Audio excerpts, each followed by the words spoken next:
Hola a todos, soy Ernesto, bienvenidos a Dime Más Cine y hoy vamos a hablar sobre Dune. Bueno, no este Dune de Denis Villeneuve, sino de las otras versiones del libro de Frank Herbert. Tanto la versión inconclusa de Jodorowsky, la inefable versión de David Lynch o de la miniserie del canal de televisión Sci-Fi que se estrenó en el año 2000. Así que vamos con el video. Más que una crítica y análisis, lo que haré será dar mis impresiones personales sobre cada una de las versiones de Dune. Es necesario resaltar que el libro escrito por Frank Herbert en 1965 fue y sigue siendo un éxito rotundo a nivel mundial. Hasta el año 2007, por ejemplo, se registraron hasta 12 millones de copias vendidas. Luego del apabullante éxito del libro, Frank Herbert siguió escribiendo secuelas del mismo. Así, tenemos al Mesías de Dune o Los Hijos de Dune, que vieron a la luz en 1969 y 1976. De igual manera, el autor siguió publicando libros sobre ese universo hasta el día de su muerte. Aún en la actualidad, su hijo ha seguido escribiendo sobre la franquicia, sobre todo sendas precuelas como Preludio a Dune y Leyendas de Dune en los años 2000. Con esta información podemos concluir que Dune ha sido una saga importante dentro de la literatura contemporánea de ciencia ficción, no solamente en habla inglesa, por ello no ha escapado de las diversas intenciones de llevarla a la pantalla grande. Round 1. La gran pregunta que tendríamos que hacer aquí es ¿por qué la versión de Alejandro Jodorowsky no llegó a concluirse? Jodorowsky se hizo conocido en Europa y en el mundo por sus cintas surrealistas como El Topo o La Montaña Sagrada. Así, el documental de 2013 explora toda la creación y producción de la película a principios de los 70. El documental empieza compartiéndonos versiones de diversos directores que alegan haber escuchado sobre la versión de Jodorowsky y comentan que es una adelantada a su época, ya que el trabajo que hizo Jodorowsky de reunir a diversos artistas gráficos de todo el mundo para hacer su película es uno de los puntos a favor. Sin embargo, como comentan en la película, el proyecto se cayó debido a las diversas excentricidades del director, así que veremos una por una. Como primer punto, nos relatan en el documental que cuando Jodorowsky y su productor fueron a diversas productoras de Hollywood a presentar el proyecto, todas fueron rechazadas mayormente porque no congeniaban con el director. Es más, algunas insinuaron que podrían darle luz verde al proyecto sin que Jodorowsky estuviera a la cabeza de la dirección. Y es que desde un punto de vista empresarial, los pedidos de Jodorowsky eran verdaderamente fuera de lugar. Una de las consecuencias iba a ser que el presupuesto de Dune se elevara por las nubes. Y uno de los problemas era que Jodorowsky pensaba que su película iba a durar no 2, 3 horas, sino 12 horas. Sí, como lo escuchan, quería que su película durara 12 horas. Además, como se creía en esa época, Jodorowsky quería que su película fuera un espectáculo trascendental para el público. Tanto así que declaró que deseaba que la película tuviera los efectos del LSD, pero sin consumirlo. Ya con solo escuchar eso entiendo por qué los productores desistieron de seguir con este proyecto. Como segundo punto, la excentricidad de Jodorowsky no solo estaba en el aspecto técnico de la cinta, sino también en los involucrados en ella. Y aquí es donde uno piensa que todo el proyecto no iba a realizarse como él exactamente lo pensaba. Por ejemplo, quería que Picasso haga el papel del emperador. Para convencerlo, le propuso ser el actor mejor pagado de la historia al ofrecerle un pago de $100,000 por hora. Además, trató de convencer a Orson Welles para que sea el barón Harkonnen. Le ofreció que contrataría al chef de su restaurante favorito para que le cocine en el set. Asimismo, contrató a un entrenador personal para su hijo por 2 años, todo con el fin de que se prepare física y mentalmente para el papel de Paul Atreides. Además, pensó en Mick Jagger para otro papel en específico y deseaba que Pink Floyd componga el soundtrack de la película. Como pueden ver, las ideas de Jodorowsky eran en sí buenas, pero imposibles de lograr logísticamente, ya sea por el presupuesto, por el cast o por la duración de la película. Como punto a favor, sí estoy de acuerdo con los entrevistados, quienes afirman que la visión de Jodorowsky era una adelantada a su época, en un momento donde aún no se filmaba Star Wars, o solo existía la referencia de Kubrick y la Odisea en el espacio. Por ese motivo, algunos de los que trabajaron en los bocetos para Dune con Jodorowsky luego fueron contratados para otras grandes películas como Alien de Ridley Scott. ¿Alguna vez se hará y veremos la película de Jodorowsky? Bueno, creo que no. Sin embargo, tenemos las otras versiones para deleitarnos con Doom. Round 2. Luego de que Jodorowsky falle toda la década de los 70 para llevar Doom a la pantalla grande, en 1981 el productor italiano Dino De Laurentiis consiguió los derechos para la película. Así, Raffaella De Laurentiis, la productora, escogió a David Lynch para dirigir esta nueva versión de Doom.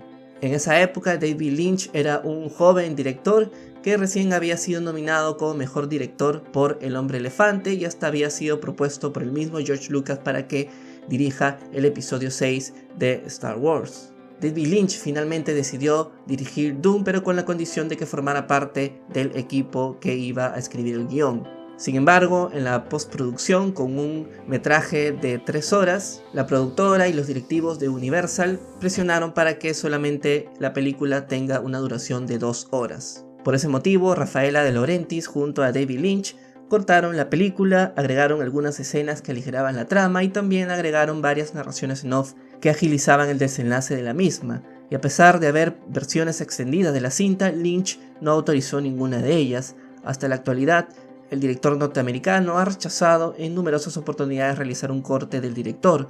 Su renuencia se debe a que nunca le permitieron un corte final cuando se estrenó en los cines. Finalmente, la película fue un desastre tanto en taquilla como para la crítica. De 40 millones del presupuesto solo se recaudó 30. Esto produjo una gran decepción para Lynch y lo alejaría para siempre de las grandes producciones y de los blockbusters. A partir de esa experiencia, Lynch siempre ha declarado que Doom es su mayor decepción y se arrepiente de haber trabajado allí. Además, ha pedido que su nombre, si fuera posible, sea retirado de los créditos. Luego de Doom, Lynch regresaría a donde se siente más cómodo, filmando películas tipo Eraserhead, Blue Velvet o la serie Twin Peaks o la película Lost Highway. Todas esas versiones de David Lynch ya las hemos analizado en el canal y si las quieren ver se las dejo aquí arriba. ¿Qué opino del Doom de David Lynch? Pues que es malísima. Sí, la vi nuevamente hace unos días y por Dios es horrible. Porque tiene demasiados errores que ahorita voy a enumerar. Recuerdo que la primera vez que la vi no pasaban de los primeros minutos 1, 2 y recién a la tercera pude verla completa, ya que me parecía soporífera, muy lenta, con diversos nombres difíciles que recordar, había aspectos que no sabía qué significaban. Y ahora que la volví a ver nuevamente en estos días, me doy cuenta de que cortaron varios aspectos importantes y alargaron otros que no tenían ningún sentido. Por ejemplo, alargan algunos momentos innecesarios, se apuran en algunas escenas que son claves o no lo desarrollan apropiadamente. Hay muchísimas voces en off que sobreexplican la trama, como la escena del inicio. Y el colmo de todos es cuando usan constantemente un recurso literario, pero que teatral y cinematográficamente está en desuso: el monólogo interior. Aunque sean cortos, despistan al espectador. En vez de mostrar en la pantalla la psicología y los pensamientos de los personajes a través de sus diálogos y acciones, se toman la molestia de sobreexplicarlos o solamente recurrir al monólogo. En consecuencia, la película es incomestible desde los primeros 10 minutos porque en la primera escena ya nos contaron de qué va la trama sin que el espectador vea lo que suceda. El emperador, en los primeros minutos del film, ya nos dijo que los Harkonnen y los Atreides se disputarán Arrakis y habrá un espía que ayude al varón a retomar el planeta y destruir al duque. Insólito.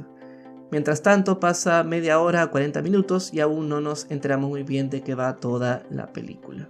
Y para no seguir con el hate, porque verdaderamente amo a David Lynch y su trabajo y sé que destruyeron la película en la postproducción, una de las escenas que me costó ver es la primera aparición del varón Harkonnen, que es verdaderamente muy grotesco, muy...